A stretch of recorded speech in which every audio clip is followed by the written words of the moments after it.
Hello everyone, welcome to topper learners. Guys, आज हम लोग रेसिस्टेंस, रेसिस्टर, रेसिस्टिविटी, रियोस्टेट इन चारों के बारे में डिस्कस करेंगे। चारों का चारों आपको एक ही जैसा वर्ड सुनने को मिलेगा, बट इन चारों में थोड़ा थोड़ा सा डिफरेंस है, तो इसको हम समझते हैं और ये बहुत इंपॉर्टेंट है आपके क्लास 10th में इलेक्ट्रिसिटी को समझने के लिए। ठीक है, तो पहला है आपका रेसिस्टेंस। पहला क्या है? रेसिस्टेंस है। पहला आपका रेसिस्टेंस, जिसका हिंदी में बोलते हैं प्रतिरोध। ये क्या होता है? प्रॉपर्टी होता है। क्या होता है? प्रॉपर्टी होता है किसी भी कंडक्टर का वो प्रॉपर्टी जो अपोज करे फ्लो ऑफ इलेक्ट्रॉन को या करंट को, उसको हम रेसिस्टेंस बोलते हैं। रेसिस्टेंस क्या प्रॉपर्टी है? जो फ्लो ऑफ इलेक्ट्रॉन का अपोज करता है।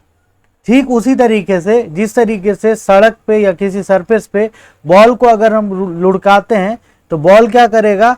रुकेगा, धीरे धीरे चलेगा, रुक जाएगा। तो फ्रिक्शन किसका करता है? मोशन का अपोज करता है। उसी तरीके से इलेक्ट्रिसिटी के अंदर इलेक्ट्रॉन के फ्लो का जो अपोज करता है, इलेक्ट्रॉन के मोशन का जो अपोज करता है, उसको हम रेसिस्टेंस बोलते हैं।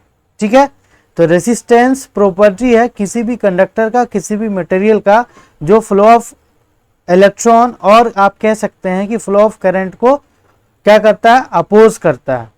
दूसरा आपका रेसिस्टर। दूसरा है आपका रेसिस्टर। ये डिवाइस होता है। ये क्या है? डिवाइस है। रेसिस्टर एक डिवाइस है जो रेसिस्टेंस प्रोड्यूस करता है। रेसिस्टर एक डिवाइस है जो क्या करता है? रेसिस्टेंस प्रोड्यूस करता है।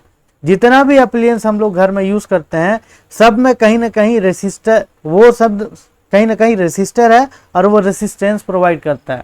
फैन हो, बल्ब हो, इलेक्ट्रिक आयरन हो, ऑल जितना भी अप्लायंस होता है, सब में कहीं ना कहीं क्या है? वो एक तरह का रेसिस्टर है। लेकिन स्पेसिफिक जो होता है कि रेसिस्टेंस और रेसिस्टर भी यूज किया जाता है, जिसको हम लोग देखेंगे आगे। अब देखिए, आपका है रेसिस्टिविटी। क्या है? रेसिस्टिविटी। रेसिस्टिविटी क्या है? रेसिस्टेंस ही है। रेसिस्टिविटी समझिएगा इसको। रेसिस्टिविटी का दूसरा नाम होता है स्पेसिफिक रेसिस्टेंस। स्पेसिफिक रेसिस्टेंस, इसका दूसरा नाम है स्पेसिफिक, यानी किसी भी पार्टिकुलर मटेरियल का रेसिस्टेंस। अब वो पार्टिकुलर मटेरियल क्या होगा? अगर कोई मटेरियल है जिसका लेंथ, ये मान लीजिए कंडक्टर है, वायर ले लिए, इसका ये क्रॉस सेक्शनल एरिया हो गया। ठीक है, ये ए उसका क्रॉस सेक्शनल एरिया हो गया और ये आपका लेंथ है। ये आपका लेंथ है। तो लेंथ अगर 1 मीटर हो जाए और area of cross section 1 metre square हो जाए, तब जितना इसका रेसिस्टेंस होगा वही उस मटेरियल का क्या होगा? रेसिस्टिविटी होगा। मान लीजिए यही वायर है, ये वायर ठीक है 1 मीटर का है मान लीजिए, और इसका cross sectional area 1 metre square है। तो इससे जब इलेक्ट्रॉन फ्लो करेगा तो ये जितना इलेक्ट्रॉन का अपोज करेगा, जितना रेसिस्टेंस प्रोवाइड करेगा, वही इस मटेरियल के लिए क्या हो जाएगा? उसकी रेसिस्टिविटी हो जाएगी। क्लियर? तो रेसिस्टिविटी एक मटेरियल के लिए एक ही होगा। मान लीजिए कॉपर है, तो कॉपर जितना भी कॉपर होगा उसका रेसिस्टिविटी एक होगा, चाहे कॉपर का बड़ा सा पहाड़ हो जाए या कॉपर का एक टुकड़ा हो जाए। तो रेसिस्टिविटी लेंथ और एरिया पर डिपेंड नहीं करता है, उसके बदलने से वो नहीं बदलेगा। ठीक है, तो रेसिस्टिविटी रेसिस्टेंस ही है, लेकिन उस कंडक्टर का जिसका क्या है? लेंथ 1 मीटर हो और एरिया ऑफ क्रॉस सेक्शन कितना हो जाए? थिकनेस कितना हो जाए? 1 मीटर स्क्वायर हो जाए। अब अगला है आपका रियोस्टेट। अब क्या है अगला? रियोस्टेट। देखिए, रियोस्टेट क्या है? एक डिवाइस है। एक डिवाइस है जो क्या करता है? रेसिस्टेंस प्रोवाइड, यानी रेसिस्टेंस को घटाता बढ़ाता है। ये क्या करता है? रेसिस्टेंस को इंक्रीज और डिक्रीज करता है। इंक्रीज और डिक्रीज करता है। रेसिस्टेंस को इंक्रीज और डिक्रीज करता है, घटाता बढ़ाता है। अब रेसिस्टेंस बढ़ेगा तो क्या होगा कि करंट घट जाएगा, और करंट बढ़ेगा तो रेसिस्टेंस घट जाएगा। तो आई होप आपको समझ में आया होगा कि रेसिस्टेंस क्या है, रेसिस्टर क्या है। रेसिस्टर वो डिवाइस जो रेसिस्टेंस प्रोवाइड करे। रेसिस्टेंस क्या है? प्रॉपर्टी है किसी भी कंडक्टर का जो फ्लो ऑफ चार्ज को करंट के फ्लो का अपोज करता है। ठीक उसी तरह जिस तरह मोशन का अपोज फ्रिक्शन करता है। ठीक है, रेसिस्टिविटी एक किसी भी मटेरियल का रेसिस्टेंस ही होता है, लेकिन किस मटेरियल का? उस मटेरियल का जिसका लेंथ 1 मीटर हो, यानी यूनिट लेंथ हो, और area of cross section thickness क्या हो? 1 मीटर स्क्वायर हो। अब थोड़ा सा देखते हैं हम डिवाइस रेसिस्टर रेसिस्टिविटी को। देखिए यहां पर आप डिवाइस देख रहे होंगे, जो आपको दिख रहा है ये सब जो है आपका, ये भी आपका रेसिस्टेंस ही है 1020 ओम का। इसमें कलर कोडिंग भी होता है। तो ये देखिए ये भी क्या है? रेसिस्टेंस ही है। ये सब इलेक्ट्रॉनिक्स डिवाइस में यूज किया जाता है। ये सब कहाँ यूज किया जाता है? इलेक्ट्रॉनिक्स डिवाइस में। ठीक है, करंट का अपोज करता है। ये सारा का सारा क्या है? रेसिस्टेंस है। यहां पर भी देखिए, यहाँ इस घोड़ा को खींच रहा है, घोड़ा अपनी तरफ खींच रहा, घोड़ा आदमी की तरफ जाने का विरोध कर रहा है। तो ये भी क्या है? रेसिस्टेंस को क्या कर रहा? दिखा रहा। यहां देख लीजिए ये सारा का सारा, ये उधर हाथ को ये कर रहा, अपोज कर रहा। तो रेसिस्टेंस क्या है? रेसिस्टेंस अपोज है फ्लो ऑफ चार्ज का। रेसिस्टेंस क्या? अपोज है फ्लो ऑफ चार्ज का, यानी करंट का। अब रेसिस्टर को हम लोग देखते हैं, रेसिस्टर क्या है, रेसिस्टिविटी भी फिर देखेंगे। देखिए यहाँ पे बहुत सारा आपको दिख रहा होगा, जैसे यही है, देख लीजिए यहाँ पे ये जो है आपका, ये जो आपका इसमें एरिया ऑफ क्रॉस सेक्शन, ये वायर है जिसका area of cross section 1 metre है और थिकनेस अगर 1 मीटर, लेंथ 1 मीटर हो जाए तो ये उसकी रेसिस्टिविटी हो जाएगी।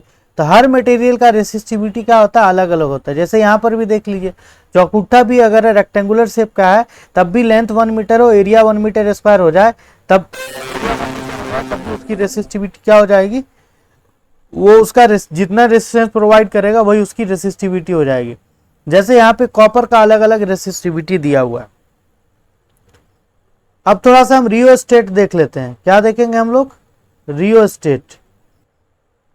देखिए ये जो आपको दिख रहा है, ये सारा का सारा आपका क्या है? रियोस्टेट है। ये भी आपका रियोस्टेट है, ये भी रियोस्टेट है, ये भी रियोस्टेट है। बेसिकली रियोस्टेट में क्या रहता है कि वायर का ही क्या वाइंडिंग रहता है। यहाँ पर ये जो है आपका, इसी को मूव करते हैं इस तरफ और इस तरफ, तो रेसिस्टेंस घटता बढ़ता है। अब उसका रीजन क्या है? तो देखिए यहाँ पे वायर क्या है? वाउंडिंग है। तो वायर इस तरफ अगर कम वाइंडिंग रहेगा तो रेसिस्टेंस कम हो जाएगा, और इस तरफ ज्यादा रहेगा तो लेंथ बढ़ने से रेसिस्टेंस बढ़ जाता है। आगे हम लोग देखेंगे कि फैक्टर अफेक्टिंग रेसिस्टेंस में क्या होता है। तो लेंथ के बढ़ने से रेसिस्टेंस बढ़ जाता है। देखिए यहाँ पे वायर ये इससे टच है, तो जैसे इधर बढ़ेगा या इधर बढ़ेगा, तो जिस तरफ ज्यादा लेंथ ऑफ वायर होगा वहां पे रेसिस्टेंस बढ़ जाएगा, और जहां पे लेंथ ऑफ वायर कम होगा वहां पे रेसिस्टेंस घट जाएगा। यहाँ पे भी आप देख रहे होंगे, ये भी देख लीजिए, यहाँ पर और ज्यादा क्लियर है। ठीक है, उसी तरीके से रेगुलेटर जो हम लोग यूज करते हैं घर में, ये जो होता है उसमें भी रियोस्टेट ही लगा होता है। वो करंट को बढ़ाता है और घटाता है। करंट बढ़ेगा तो क्या होगा? रेसिस्टेंस, अगर रेसिस्टेंस बढ़ेगा तो करंट घट जाएगा, और रेसिस्टेंस घटेगा तो करंट बढ़ जाएगा। ये सारा का सारा है रियोस्टेट पीसीबी। इसमें इलेक्ट्रिक फैन में रेगुलेटर जो हम लोग यूज करते हैं, ये देख लीजिए। आई होप समझ में आ गया होगा कि रेसिस्टेंस और रियोस्टेट क्या है। अब इन दोनों के बीच हम डिफरेंस करते हैं, रेसिस्टेंस और रेसिस्टिविटी, रेसिस्टेंस और रेसिस्टिविटी के बीच। देखिए रेसिस्टेंस और रेसिस्टिविटी के बीच फर्क, रेसिस्टेंस को R से डिनोट करते हैं, रेसिस्टिविटी को रो से डिनोट करते हैं। ये जो आप लिखे हैं ये रो है, रो P जैसा जो है, ये oppose of flow of charge होता है। ये resistance of conductor having length 1 metre और लेंथ क्या 1 metre, area of cross section क्या 1 मीटर स्क्वायर हो। यानी अगर कोई वायर है जिसका लेंथ कितना हो 1 मीटर हो और एरिया ऑफ क्रॉस सेक्शन कितना हो जाए 1 मीटर स्क्वायर हो जाए, ये जितना रेसिस्टेंस प्रोवाइड करेगा वही उस मटेरियल के लिए रेसिस्टिविटी हो जाएगा। इसको R से डिनोट करते हैं, इसको रो से डिनोट करते हैं। ठीक है, आगे देखिए तीसरा डिफरेंस हो जाएगा, it is not constant. It is not constant, ये कांस्टेंट नहीं होता है, लेकिन इसका वैल्यू, इट्स वैल्यू क्या होगा? कांस्टेंट होगा। कांस्टेंट होगा स्पेसिफिक मटेरियल के लिए, for specific material, specific material. ठीक है, और ये जो है आपका resistance 4, it depend on depend on length, length पे पहला, दूसरा thickness, area of cross section, area of cross section, cross section कोस्ट में कर लीजिए थिकनेस, थिकनेस दो, तीसरा टेम्परेचर, चौथा nature of material, nature of material, सब पे डिपेंड करेगा। किस पे? इन सब पे डिपेंड करेगा। मतलब क्या है कि अगर लेंथ बढ़ाइएगा, लेंथ अगर बढ़ाइएगा तो रेसिस्टेंस बढ़ जाएगा, लेंथ घटाइएगा तो रेसिस्टेंस घट जाएगा। यानी रेसिस्टेंस के चेंज होने से, लेंथ के चेंज होने से रेसिस्टेंस भी चेंज हो जाएगा। वायर अगर मोटा है तो रेसिस्टेंस कम होगा, वायर अगर पतला है तो रेसिस्टेंस ज्यादा होगा। ठीक है, लेकिन और टेम्परेचर के बढ़ाने से रेसिस्टेंस बढ़ जाएगा। और नेचर ऑफ मटेरियल का मतलब है कि अलग अलग कंडक्टर का अलग अलग क्या होगा, रेसिस्टेंस होगा। अब इसकी बात कर लेते हैं, फोर्थ नंबर इसका, ये नहीं डिपेंड करेगा, इट डू नॉट या डज नॉट कर लीजिए, does not depend on length, thickness, it does not depend on length and thickness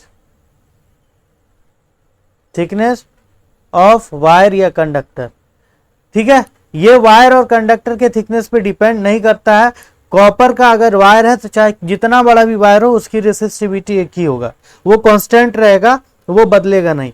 चाहे सिल्वर कितना ही बड़ा क्यों ना हो, उसका रेसिस्टिविटी का वैल्यू नहीं बदलेगा। मेनली क्या है बाबू, समझो, रेसिस्टिविटी का वैल्यू देख करके हम बता सकते हैं कि कौन अच्छा कंडक्टर है, कौन बुरा कंडक्टर है, यानी कौन पुअर कंडक्टर है। रेसिस्टेंस अगर एक वायर लिए जो आपका कॉपर का है, 1 मीटर का है, मान लो 5 ओम रेसिस्टेंस प्रोवाइड कर रहा है, उसी को हम 10 मीटर का, अगर 1 मीटर का था 5 ओम, 2 मीटर का लेंगे तो 10 ओम, यानी लेंथ के बढ़ाने से क्या होगा, रेसिस्टेंस बढ़ता चला जाएगा। ठीक है, सबसे बड़ा चीज रेसिस्टेंस कांस्टेंट नहीं है, रेसिस्टिविटी कांस्टेंट होता है। रेसिस्टिविटी उस कंडक्टर का रेसिस्टेंस होता है जिसका लेंथ 1 मीटर हो, area of cross section 1 metre square हो। रेसिस्टेंस मटेरियल पे भी डिपेंड करता है, अलग अलग मटेरियल का अलग होगा, ये भी अलग अलग होगा, लेकिन वो मटेरियल का यूनिट लेंथ होना चाहिए, यूनिट क्रॉस सेक्शन होना चाहिए। हर मटेरियल के लिए इसकी वैल्यू कांस्टेंट रहेगा, लेकिन रेसिस्टेंस का वैल्यू सेम मटेरियल बदलता जाएगा। ठीक है, और देख लेते हैं इसका ऐसा यूनिट। अगर रेसिस्टेंस का फॉर्मूला लिखिएगा, 5वां फॉर्मूला देख लेते हैं, R बराबर होता है V by I, voltage by current, और यूनिट हो जाएगा, वोल्टेज का यूनिट होता है V और करंट का होता है एम्पियर। तो वोल्टेज एम्पियर को बोलते हैं ओम। क्या बोलते हैं? ओम। तो इसका ऐसा यूनिट हो जाएगा ओम, ओमेगा सिंबल होता है। और इसका क्या हो जाएगा ऐसा यूनिट? इसका ऐसा यूनिट हो जाएगा आपका, इसका ऐसा यूनिट होगा ओम मीटर, क्योंकि रो बराबर होता है आर ए बाय एल। तो रो इक्वल टू आर का ओम, एरिया का मीटर स्क्वायर, लेंथ का मीटर, तो मीटर से मीटर कैंसिल हो गया, क्या बचा? ओम मीटर, ओम मीटर। तो रेसिस्टिविटी का ऐसा यूनिट क्या हो गया? ओम मीटर हो गया।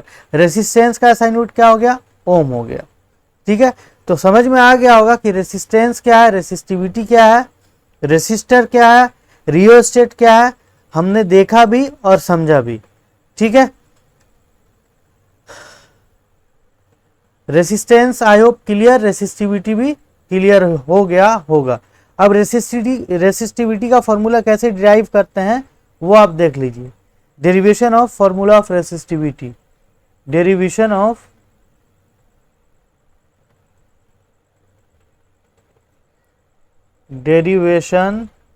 Of formula of resistivity.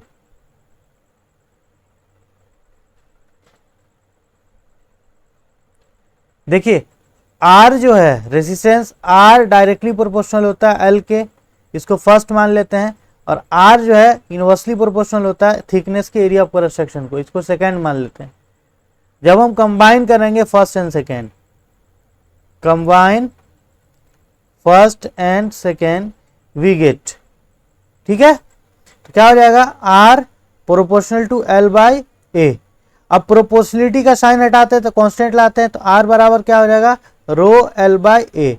यही रो क्या है, रो क्या है, कांस्टेंट है। Rho equal to constant, constant known as resistivity, known as resistivity. अब यहां से फॉर्मूला निकाल सकते हैं, तो क्या हो जाएगा, आर ए, यहां से क्रॉस मल्टीप्लिकेशन कर लीजिए, तो क्या हो जाएगा, आर ए बराबर रो एल, और रो इक्वल टू क्या हो जाएगा, R A by L, R A by L.